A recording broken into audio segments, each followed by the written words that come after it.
Bem, meus caros alunos, estamos iniciando uma nova videoaula, né? Que é a continuação da videoaula anterior. Na aula anterior, nós estudamos os sistemas de computação distribuídos, que é um tipo muito importante de sistema distribuído, né? E na aula de hoje nós vamos estudar os outros dois tipos de sistemas distribuídos, que são sistemas de informação distribuídos e os sistemas que a gente chama de pervasivos, né? Bem, então vamos agora focar nossos esforços nos sistemas de informação distribuídos, né? Bem, como a gente viu na aula anterior, os sistemas de computação distribuída, eles focavam basicamente em ganhar poder computacional. Precisava de mais força computacional, mais processamento, mais armazenamento. A gente ia atrás disso com a computação em cluster, com a computação em nuvem. O objetivo era esse. O objetivo do sistema de informação distribuídos é outro, né? O objetivo aqui agora se reside no processamento e na geração de informações, né? E esses processamentos de geração são feitas em geral através de transações distribuídas dentro do sistema, né? E que isso leva a algumas considerações, né? Porque nós temos diversas linguagens e plataformas que podem ser utilizadas para isso hoje, né? E justamente por isso, né, nós acabamos tendo dois tipos de sistemas de informação distribuídos, né? O primeiro são os chamados SPTs, né, ou sistemas de processamento de transações, que aí a ideia deles é mais fazer o processamento mesmo de transações simples, né? E outro é o que a gente chama de IAE, né, que são integração de aplicações empresariais, que em geral nós temos sistemas diferentes implementados sobre diferentes linguagens, e aí nós temos o problema de como é que nós interoperamos, né? Como é que nós colamos esses sistemas, né? Então, isso aí deriva o segundo tipo, né, que é o IAE, né? Então, de forma simplificada, nós vamos estudar esses dois tipos agora, certo? Bom, pessoal, o primeiro tipo, né, que são os sistemas de processamento de transações, que vocês podem até abreviar como SPT, certo? É usual essa sigla. Nele a gente enxerga o sistema de informação distribuída através da execução de transações simples, que devem ser implementados para que o sistema funcione como um todo, né? A grande chave é nós temos um sistema de gerenciamento de transações que permita esse gerenciamento, né? E que tenha features, né, interessantes, né? Assim, funcionalidades interessantes, né? Como, por exemplo, alguém pode querer terminar uma transação específica, ou pode querer reiniciar uma outra transação, ou então abortar efetivamente uma transação. Então, dentro desse tipo de sistema distribuído, né, nós temos que ter suporte a esse tipo de gerenciamento de transações, né? E esse é o ponto principal dos SPTs, né? Dos sistemas de processamento de transações. O segundo caso já é um pouco mais complexo, que são sistemas de integração de aplicações empresariais. Os SPTs, em geral, a gente pode imaginar eles mais homogêneos, né? Em termos de linguagem de programações usados, sistemas operacionais. Já quando a gente fala de integração de aplicações empresariais, a grande questão é que a gente vai estar, em geral, né, tentando integrar sistemas que são distintos e de empresas distintas, né? Ou até mesmo pode ser até da mesma empresa, mas que tenham filiais distintas, né?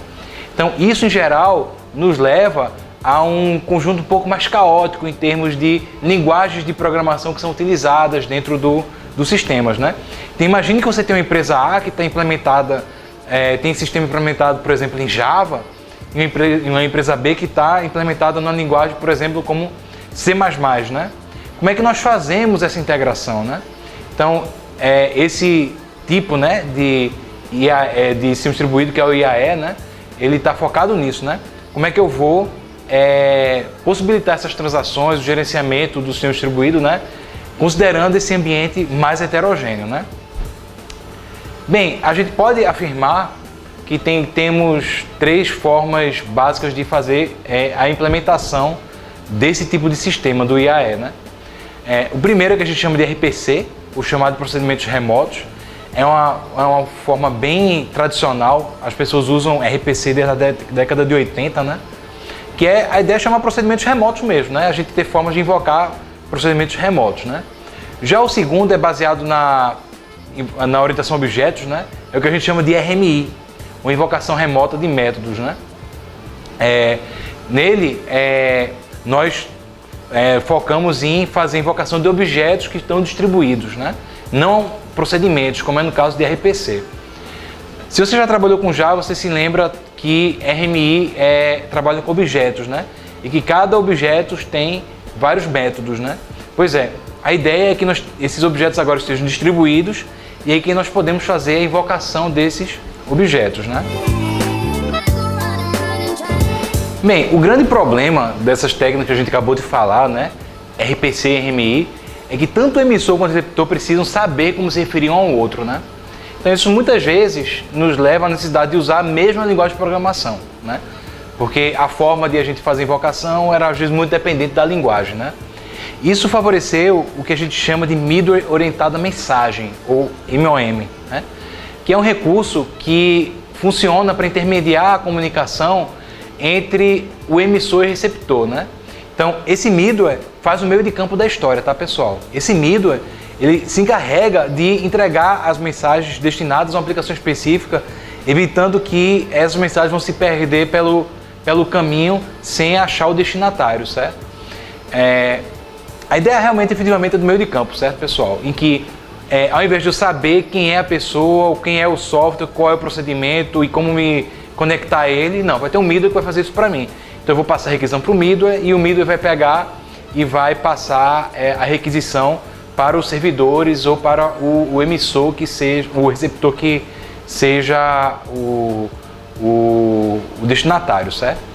Bem, note que dentro desses MOM, né, desses middlewares orientados à mensagem, né, os clientes não se conectam diretamente aos servidores, certo? E que isso acaba levando a um grande número de possibilidades, né? Por exemplo, o middleware pode fazer a tradução das requisições quando tiverem linguagens diferentes, certo? E claro que também pode ter outras ideias, né? Do próprio middleware eles trabalhar numa linguagem padrão, como XML, e aí todo mundo vai se comunicar com o middleware dessa forma, né? Então, dessa forma, basicamente, a gente consegue fazer a comunicação de sistemas distintos. Mas tenham calma, certo? Que a gente vai estudar melhor essa parte de comunicação de sistemas distintos, né?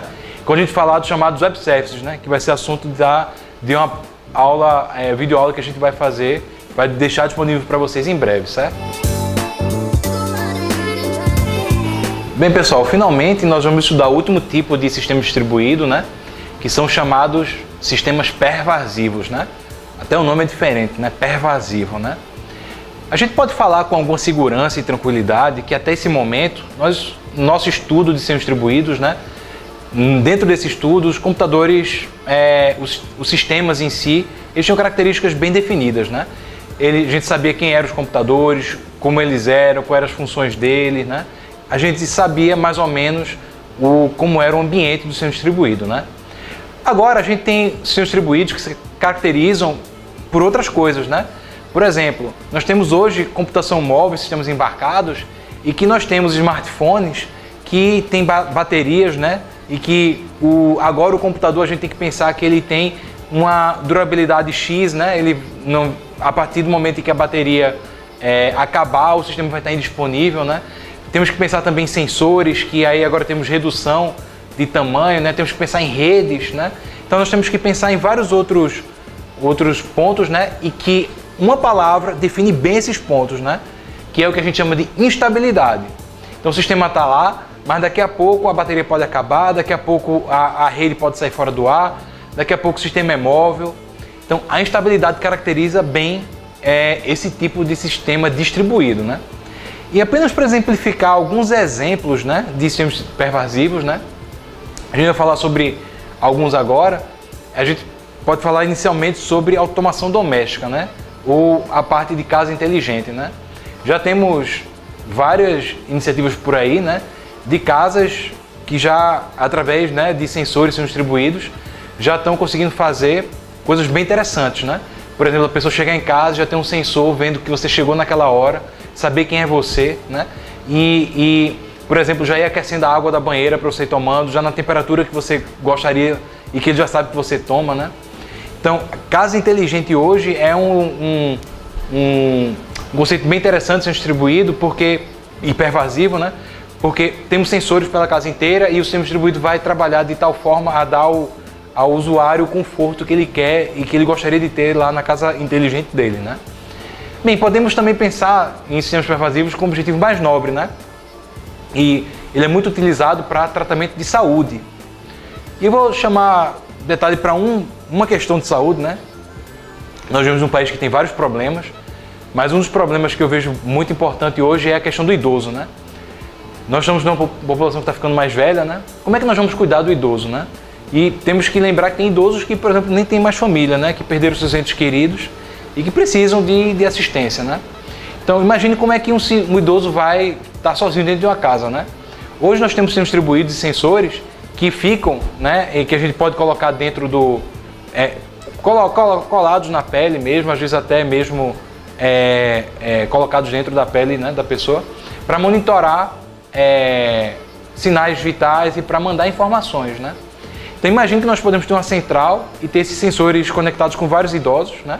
E que de repente, quando uma alteração de algum batimento cardíaco, alguma pressão, alguma coisa acontece com ele, isso já é mandado imediatamente para uma central e que já vai poder atuar para já mandar uma ambulância, um médico para aquela localidade, né? Então, qual é a grande característica aí, né? É que a gente vai ter vários sensores conectados, né, com os idosos e que os idosos vão estar se movendo, né? E que aí a gente vai ter que analisar, por exemplo, questões de rede, né?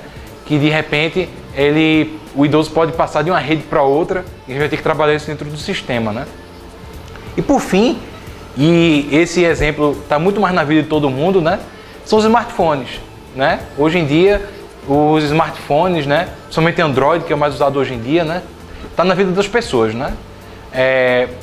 Poucas coisas estão mais certas na computação hoje do que a computação móvel, né? Das pessoas usarem smartphones, né? Sendo que os smartphones têm um grande problema, né? Que é a dependência da bateria.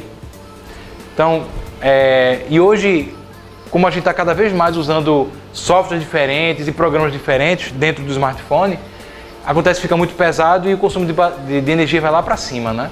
Então isso tudo questões têm que ser trabalhadas hoje no desenvolvimento do sistema distribuído, né? No desenvolvimento do software distribuído, né?